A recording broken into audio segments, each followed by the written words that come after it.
कहानी गलत गढ़ दी, पूरी कहानी गलत बताई। अगर दुनिया के लोग सही कहानी बताते तो भतीजा और बुआ का संबंध खराब नहीं होता। कहानी गलत थी ना। लोगों ने कहा, हिरण्यकशिपु ने अपनी बहन से कहा, बहन तू अपने भतीजे को गोदी में रखकर बैठ जा और चादर ओढ़कर बैठ जाना, तू बच जाएगी, तेरा भतीजा जल जाएगा। तो बुआ भतीजे को जलाने के लिए गोदी में लेकर बैठी। बोलो सही है कि गलत है? लोगों ने कहानी गलत बताई। होलिका, लोगों ने कहा उसने अपने भतीजे को जलाया। पहले तो होलिका का नाम तो निकालो कि होलिका का नाम क्या है। कथा वालों ने कह दिया हिरण्यकशिपु की बहन थी होलिका, वो अपने भतीजी प्रहलाद को गोदी में लेकर बैठ गई। वो प्रहलाद को हाथी के पांव के नीचे डाला, खोलते तेल में डाला, अग्नि में डाला, इसमें डाला, उसमें डाला, नहीं मरा। आखिरी में अपनी बहन से कहा होलिका तो अपने भतीजे को गोदी में लेकर बैठ जा। पहले उस होलिका का असली नाम तो लाओ, जिस होलिका का नाम विष्णु पुराण में डूंडा लिखा है। क्या नाम लिखा है? डूंडा। होलिका का असली नाम लिखा है विष्णु पुराण में डूंडा। इसलिए आज भी होली में लकड़ी नहीं जलाई जाती, मोटे मोटे डूंड जलाए जाते हैं, क्योंकि उसका नाम डूंडा है। और डूंडा बैठी अग्नि में, भतीजे को गोदी में लेकर बैठ गई। उसके पास में एक ब्रह्मा जी की चादर थी, जिसको ओढ़ कर बैठ जाती थी तो आगी में जल नहीं सकती थी। डूंडा ने देखा चारों तरफ से आगी लग गई, मेरा भतीजा जल जाएगा। तो बुआ को लगा मेरा भतीजा जल जाएगा।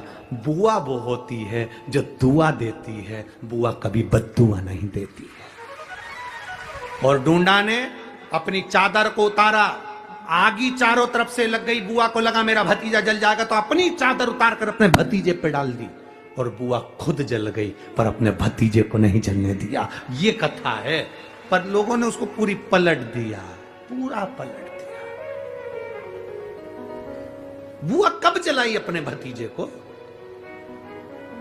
आप में से इतनी सारी बुआ बैठी हैं, कभी अपने भतीजे को अपशब्द कहा? कभी अपने भतीजे को श्राप दिया? कभी अपने भतीजे को बद्दुआ दी? नहीं। जब भी बोलती हो मेरा भतीजा खूब फले फूले, भगवान कृपा करे मेरे भाई जैसा नाम कमाए, मेरा भैया कितना नाम कमाता वैसा मेरा भतीजा नाम कमाए। तो भतीजे को चाहिए जब बुआ घर में आए तो अपने मम्मी पापा से कहना, पापा मम्मी 2 साड़ी देना, क्योंकि अब मेरी नौकरी लग गई है, मैं कमाने लगा हूं, मैं कमा रहा हूं, इसलिए मम्मी एक काम करना, 1 साड़ी पापा देंगे अपनी बहन को और 1 मैं दूंगा अपनी बुआ को। तो मम्मी कहेगी तू अपनी बहन को देना, बुआ को क्यों दे रहा है? तो कह देना अगर आज मैं दूंगा तो उसके भी भतीजे उसको देंगे। ये हमारे यहां क्रम चालू होना चाहिए।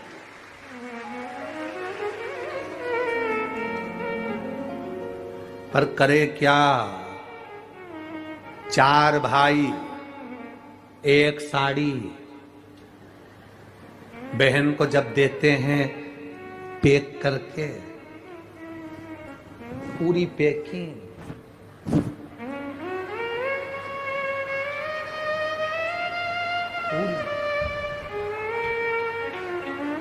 अच्छी बढ़िया वाली साड़ी। अगर ढीली ढीली दिखे तो उसमें कपड़ा भी फंसा दे, काटा है, जोड़ और पैकिंग करके। और 4 भाई 1 साड़ी, चारों भाई राखी बांधने के बाद ऐसे हाथ लगा के देते हैं जैसे पूरे पुणे की प्रॉपर्टी दे रहे हो, पूरे पुणे की। किसी ने पूछा कि क्यों रे, चारों भाइयों ने मिलके 1 साड़ी दी। अभी हम एक ही तो घर में रहते हैं, सब एक हैं। तो एक काम करा करो, 1 थाली खाने की लगाओ, 1 भाई खाना खाए, बाकी के सब टच करके बैठ जाओ। एक ही जगह तो रह रहे हो, एक ही थाली में काम। तुम्हारे टच करने से 4 भाई का 1 साड़ी में हिस्सा हो गया, तो तुम्हारा समोसा तुम खाओ, बाकी के 3 भाई टच करके बैठे, पेट नहीं भरा है। अपने को क्या करना, अपन तो अपनी साड़ी ओढ़ो दादा।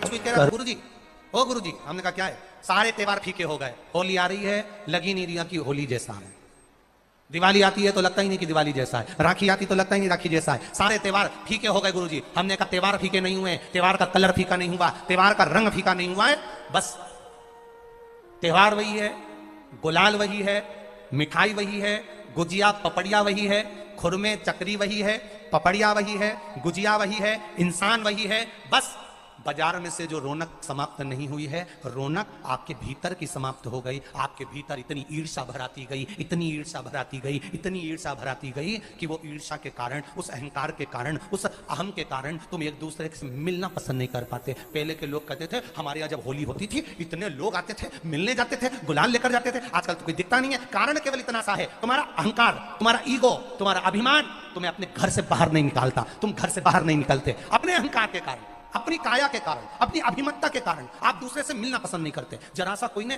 कलर लगाया तुम्हें क्रोध आ गया, जरा सा किसी ने गुलाल लगाया तुम्हें गुस्सा आ गया, जरा सा कोई आया भाभी जी भैया जी करके गुलाल लगा गया, तुम न न न न न न न न न, कहां जाओ।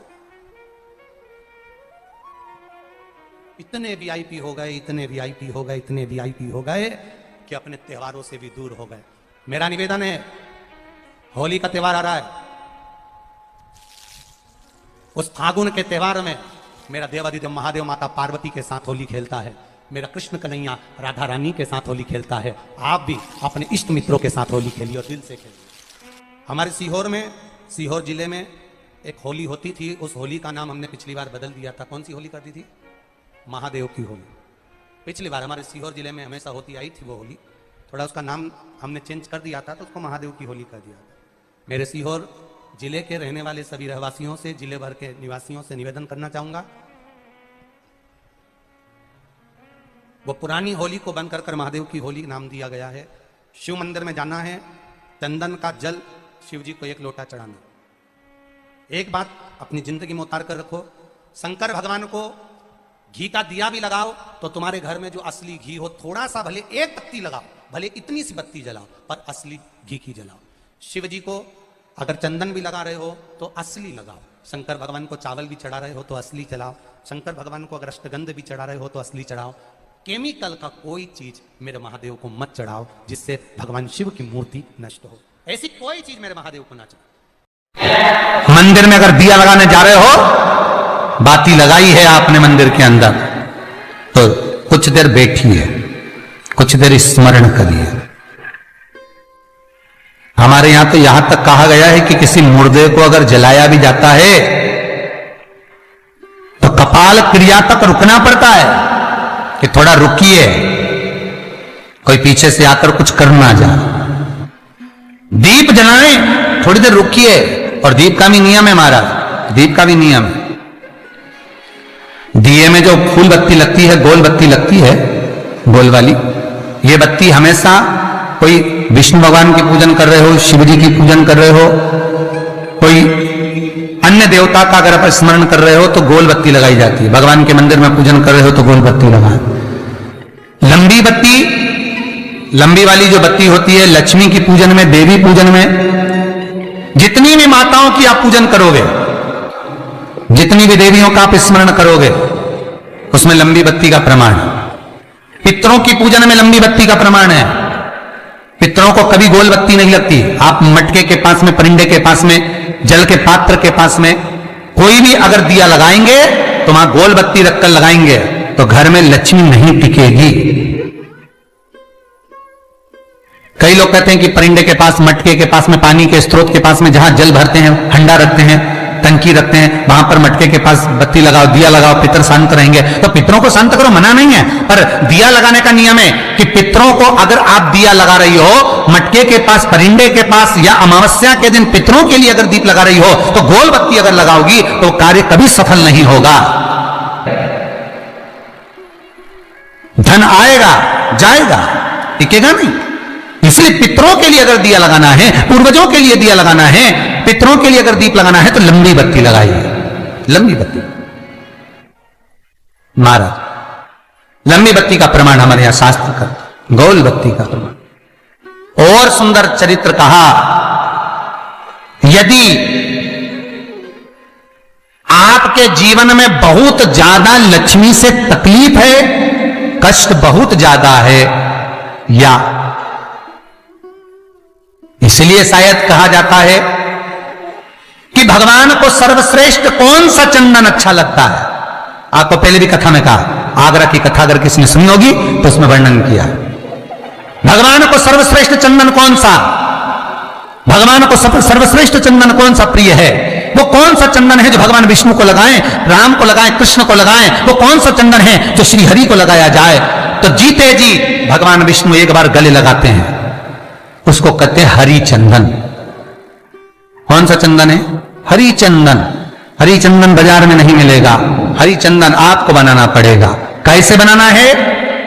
तुलसी जब सूख जाए उसकी जड़ को निकाल लिया जाए, वो जड़ को पानी में धो लिया जाए, धोने के बाद उसको सिलबट्टे पर, पत्थर पर घिसा जाए और घिसकर उसमें थोड़ा सा कुंकू रोली डालकर तैयार कर कर जो भगवान विष्णु के मस्तक पर, कृष्ण राम के मस्तक पर लगा देते हैं और उसकी एक बिंदी अपने हृदय पे लगा लेते हैं। जीते जी भगवान एक बार उसको गले लगाते ही हैं। हरि चंदन प्रियता। जैसे शिव महापुराण में रुद्र चंदन का भाव है, शिव महापुराण में रुद्र चंदन का प्रमाण दिया जाता है। अगर आपने लिंग पुराण पढ़ी हो तो उसका 5वां स्कंद अवश्य पढ़िएगा महाराज, और शिव महापुराण अगर पढ़ रहे हो तो उसका कुमार खंड पढ़िएगा जिसमें रुद्र चंदन का प्रमाण है। रुद्र चंदन कैसा? रुद्र चंदन का प्रमाण कैसा? तो महाराज कहा चंदन घिसकर, पीला चंदन घिसकर उस चंदन को 3 मुखी रुद्राक्ष पर लपेट लिया जाता है। 3 मुखी रुद्राक्ष पर उस चंदन को लपेटा जाता है। लपेटोगे उसके बाद उसको ऐसा गोल करोगे तो एकदम चिकना हो जाएगा, एकदम चिकना, ठीक है, एकदम चिकना हो जाएगा। और उस चंदन को आप शिवरात्रि के दिन, और कोई से भी महीने की शिवरात्रि, किसी भी महीने की हो, सब फलदायी होती है। अगर आप पंचांग में देखेंगे तो शिवरात्रि लिखी हुई आती है, हर महीने शिवरात्रि पड़ती है।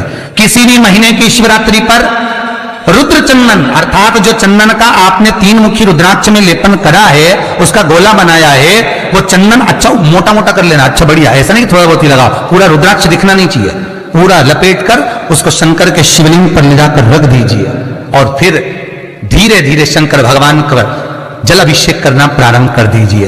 वो चंदन पूरा धीरे धीरे शंकर के शिवलिंग पर डलना चाहिए।